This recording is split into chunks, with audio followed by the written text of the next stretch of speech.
Oke, Assalamualaikum warahmatullahi wabarakatuh. Alhamdulillah hari ini kita bertemu lagi di pertemuan ke-8 mata kuliah manajemen jaringan. Nah, untuk hari ini insya Allah kita akan bahas tentang Simple Network Management Protocol atau biasa disebut dengan SNMP. Nah, ada beberapa poin yang akan kita bahas hari ini, yaitu yang pertama adalah apa itu SNMP, kemudian bagaimana komponen dari SNMP itu sendiri, kemudian keuntungan penggunaan dari SNMP, kemudian model dari SNMP, kemudian bagaimana sih hubungan antara SNMP dan oscillator itu sendiri. Nah, kemudian yang terakhir adalah tentang versi SNMP itu sendiri. Nah, oke. Simple Network Management Protocol atau biasa disingkat dengan SNMP adalah merupakan salah satu protokol terpenting dalam manajemen jaringan ya. Jadi dalam manajemen jaringan itu sendiri salah satu protokol yang terpentingnya adalah protokol SNMP. Jadi SNMP ini adalah merupakan protokol yang memungkinkan untuk melakukan monitoring pada jaringan, ya, termasuk monitoring terhadap server, workstation, router, switch, dan perangkat lain yang dikelola. Jadi bisa dikatakan juga bahwa Simple Network Management Protocol ini merupakan sebuah framework untuk proses manajemen dan monitoring. Jadi seperti monitoring apa yang bisa dilakukan, mungkin dalam hal ini adalah monitoring jaringan itu sendiri, misalkan penggunaan servernya, misalkan routernya, switchnya, dan lain sebagainya. Nah, sebenarnya untuk memonitoring perangkat-perangkat jaringan itu sendiri, baik dalam hal kinerja maupun dalam hal masalah-masalahnya. Nah, kemudian SNMP ini sendiri merupakan bagian dari TCP IP protokol ya. Ini merupakan bagian dari TCP IP protokol. Kemudian memungkinkan dengan penggunaan SMP ini sendiri memungkinkan administrator jaringan untuk mengatur kemampuan jaringannya, menemukan maupun memecahkan permasalahan jaringan, dan dan merencanakan untuk pertumbuhan jaringan itu sendiri. Artinya bahwa dengan memanfaatkan SNMP itu sendiri dapat mempermudah kinerja administrator jaringan ya. Nah, baik untuk mengatur kemampuan jaringannya, memecahkan masalahnya, maupun merencanakan pertumbuhannya. Nah, jadi bisa disimpulkan bahwa SMP itu merupakan protokol atau standar industri yang digunakan untuk melakukan monitoring, mengolah berbagai perangkat jaringan internet ya, meliputi hub, router, switch, workstation, dan sistem manajemen jaringan secara jarak jauh atau remote. Jadi dalam monitoring jaringannya, penggunaan SMP ini bisa dilakukan secara langsung maupun dilakukan secara remote ya, artinya dikontrol secara jarak jauh. Nah, dengan penggunaan SMP itu sendiri dapat membantu administrator jaringan untuk segera mengetahui adanya permasalahan yang terjadi pada jaringan sehingga mempermudah maintenance. Nah, seperti itu. Nah, itu merupakan pengertian atau pemahaman dasar tentang Simple Network Management Protocol.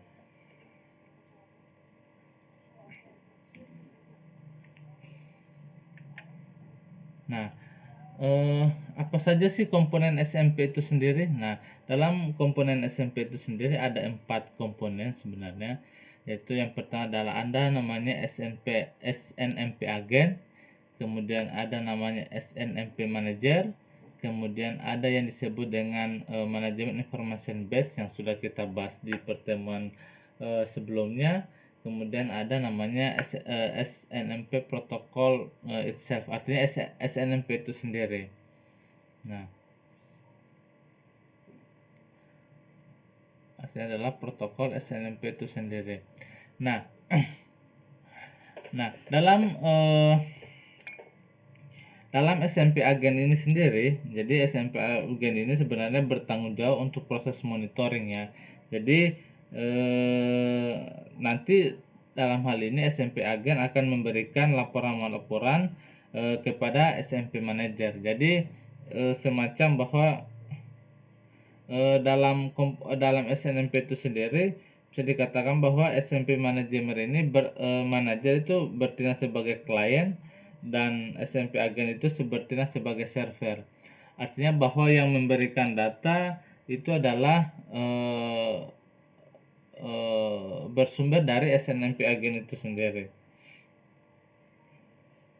Jadi dalam hal ini SNMP agen ini akan memberikan data-data kepada SMP manager, di mana SMP manager ini kemudian akan mencapture atau mengolah data-data yang dikirimkan oleh SNMP agen.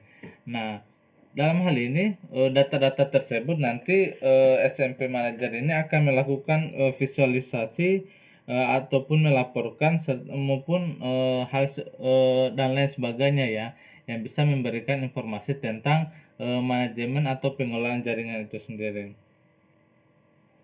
Nah, di dalam komponen SMP itu sendiri, manajemen information base itu ada namanya manajemen information base. Jadi manajemen information base ini dia akan menyimpan data-data yang dikirimkan oleh agen ya. Data-data yang dikirimkan oleh SNMP agen ini akan disimpan di dalam database yang disebut dengan manajemen information base ya.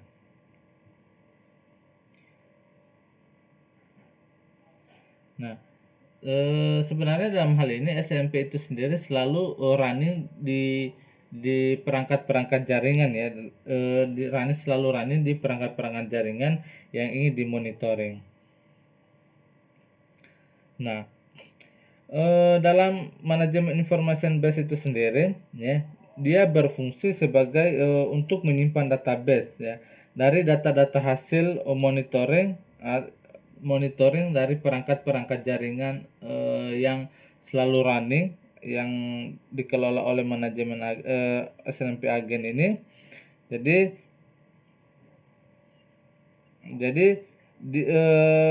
dia akan menyimpan database dari data-data hasil monitoring dan dari setiap node yang di-manage ya. Nah, kemudian data-data dari manajemen information base tersebut akan dilemparkan lagi kepada SNMP manager yang akan dikumpulkan, yang akan di-collect.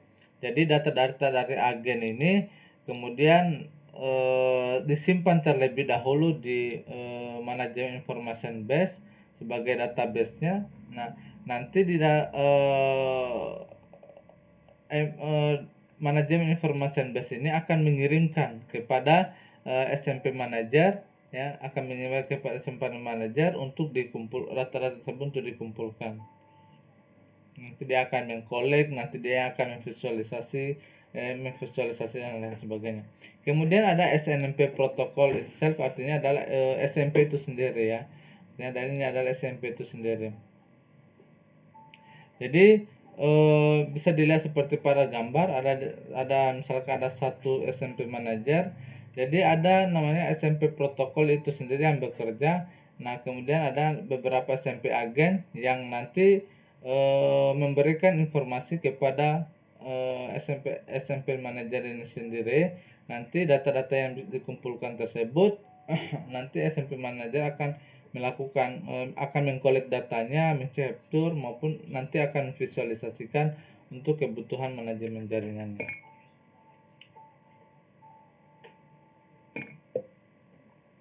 Nah, seperti itu. Jadi dari komponen SMP itu sendiri, jadi SMP agen itu perangkat lunak yang berjalan pada peralatan jaringan ya, seperti mungkin hostnya, seperti router yang berjalan pada printer dan lain sebagainya. dan yang memelihara informasi tentang konfigurasi dan statusnya saat berada di dalam database. Nanti informasi yang di database itu nanti dijelaskan oleh manajemen information base, nanti disimpan di dalam manajemen information base. Nah, di SNP Manager itu adalah program aplikasi yang menghubungkan antara agen SMP yang menyatakan dan menanyakan atau memodifikasi database agen. Dan ada SMP protokol, itu lapisan aplikasi yang digunakan oleh agen atau manajer untuk mengirimkan dan menerima data. Jadi SMP protokol adalah SMP-nya itu sendiri. Jadi secara umum ada 4 komponen dari SMP itu sendiri. Ada namanya SMP agen, ada namanya manajer information base, kemudian ada namanya SMP manager, dan SMP-nya itu sendiri.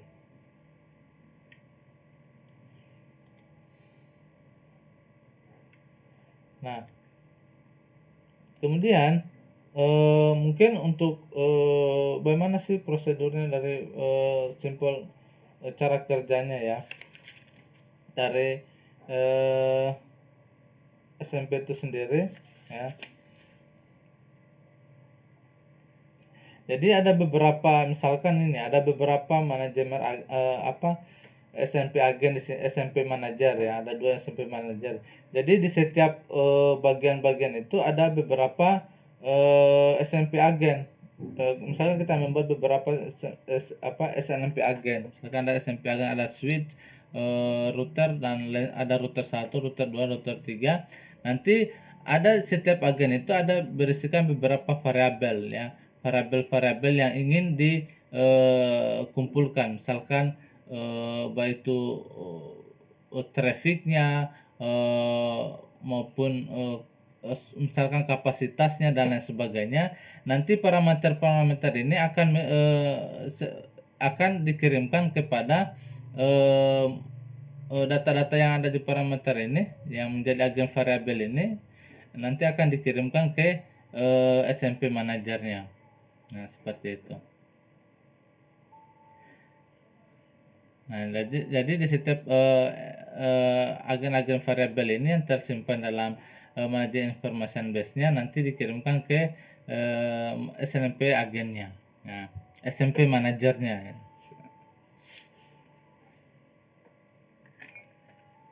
Nah, kemudian apa sih keuntungan dari penggunaan SMP itu sendiri? Ada beberapa keuntungan dari penggunaan SMP itu sendiri. Yang pertama adalah standardized.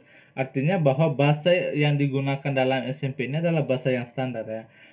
Jika kita menggunakan berbagai router, misalkan yang router dari berbagai merek ya, misalkan Cisco, Juniper, Mikrotik ya, dan lain sebagainya.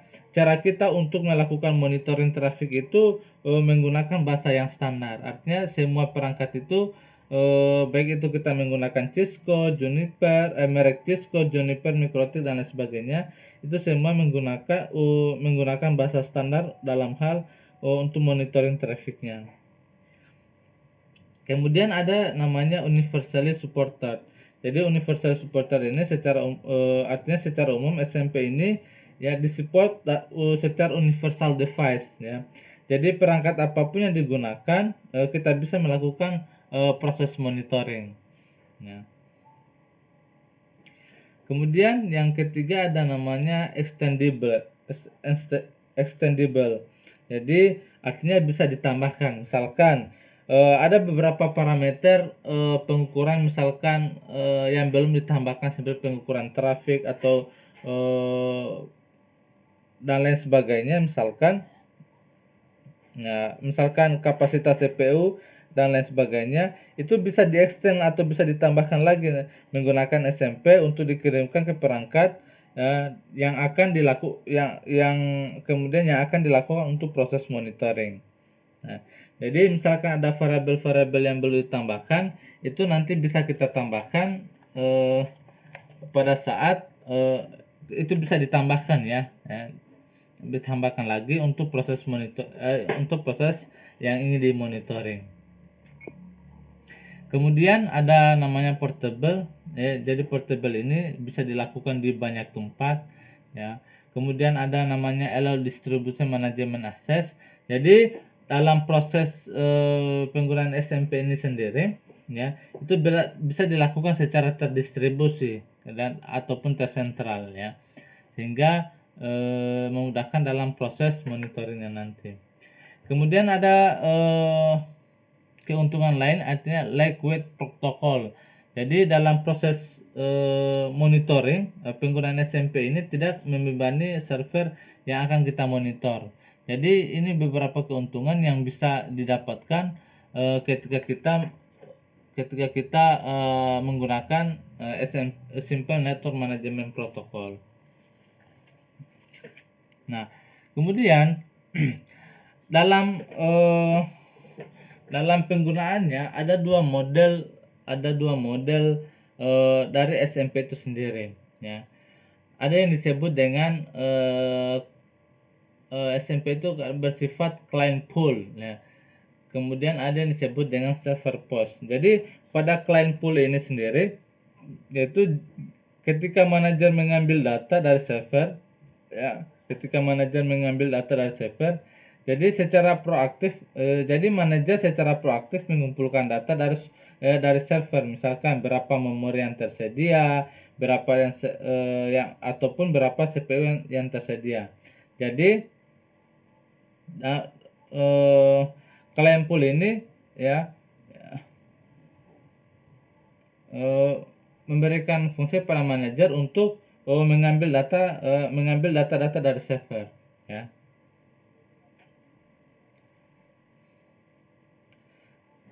Jadi dalam yang uniknya dalam SMP ini sendiri, ya, itu yang berfungsi sebagai server itu adalah agen, ya. Sedangkan yang berfungsi sebagai kliennya itu adalah manajer itu sendiri, ya. Nah, itu yang uniknya dalam penggunaan SMP sendiri. Kemudian ada model SMP lain yang disebut dengan server post model, SMP server post model. Jadi di server push ini biasanya dia akan di-push atau dilempar, ya. Dilempar ketika ada kondisi tertentu yang terjadi atau yang biasa disebut dengan trap message, ya.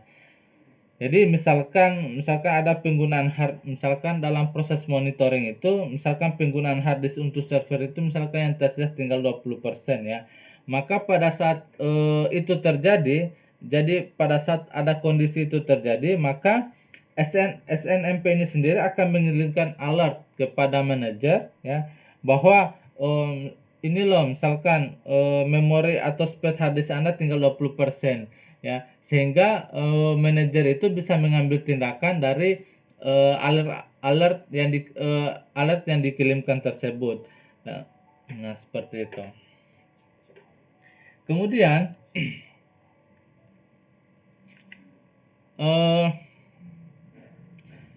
bagaimana sih interaksi dari SMP itu sendiri? Jadi dalam interaksinya ada dua sisi di sini, bisa dilihat pada gambar, teman-teman bisa lihat. Jadi ada disebut dengan manajemen station, kemudian ada disebut dengan manajemen system. Jadi di manajemen station itu ada SNMP manager proses, dan di manajemen system itu ada yang disebut dengan SMP agen proses, ya. Nah, ketika dari SMP manager proses ini, ketika ingin mengirimkan query menggunakan SMP, ya. Ketika menggunakan SMP, kemudian query tersebut akan dilempar menggunakan UDP. Nah, UDP ini melalui IP nanti akan melewati IP network, ya, kemudian melewati UDP, EIP, kemudian UDP, nanti akan diakses, ya. Nanti akan diakses oleh nanti akan sampai dengan SMP agen proses. Nah,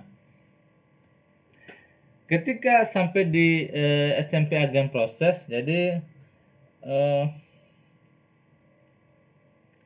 Kemudian query yang dikirimkan ini akan mengakses objek-objek yang sudah didefinisikan sebelumnya. Nah, jadi dari EMB ini manajemen information base yang kita punya, kita akan melakukan proses pengambilan data berdasarkan query-query tersebut. Nah, kemudian pada SMP Agent Process ini, ya, dia akan mengecek berdasarkan manajemen information base yang ada. Misalkan ketika misalnya pengecekan suhu dari servernya misalkan, ya, atau cek sensornya, misalkan berapa volumenya atau dan lain sebagainya. Kemudian SMP Agent ini akan mengembalikan datanya ke SMP Manager. Jadi ketika akan mengembalikan datanya nanti melewati lagi SMP, kemudian UDP, nanti melewati records, akan dikembalikan datanya, ya, dalam bentuk data, ya, nanti dikembalikan dalam bentuk data. Selanjutnya data yang akan di-replace ini, ya, ini akan dibaca oleh SMP Manager, SMP Manager Process. Jadi prosesnya seperti tadi, ketika ada query nanti query menggunakan SMP akan dikirimkan, ya, dikirimkan melalui kemudian akan dilempar, ya, menggunakan UDP, nanti akan melalui IP network, nanti akan sampai di proses agen. Nanti proses agen ini akan mengecek di MB, nanti SMP agen ini akan mengirimkan balasan berupa data, ya. Data-data tersebut nanti sampai akan direplace oleh manajemen proses.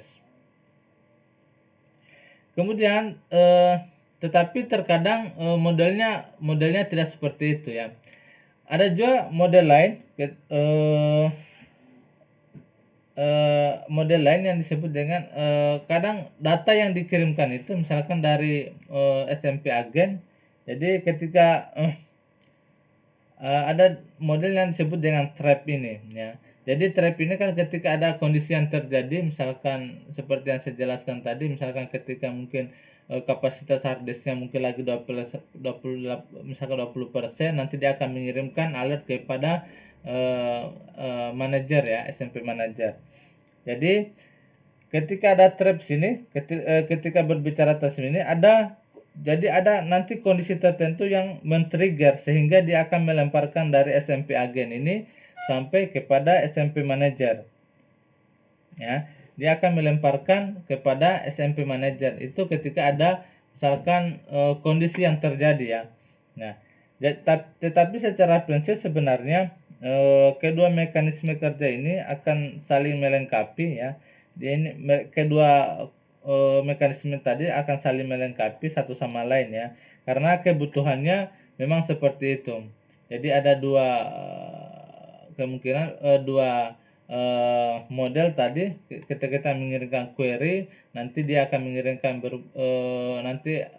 mengirimkan query dari SMP Manager, nanti akan dibalas oleh SMP Agent berupa data, ataupun nanti SMP Agent ini langsung mengirimkan traps kepada SMP Manager. Itu terjadi ketika ada misalkan kondisi tertentu yang terjadi. Nah, kemudian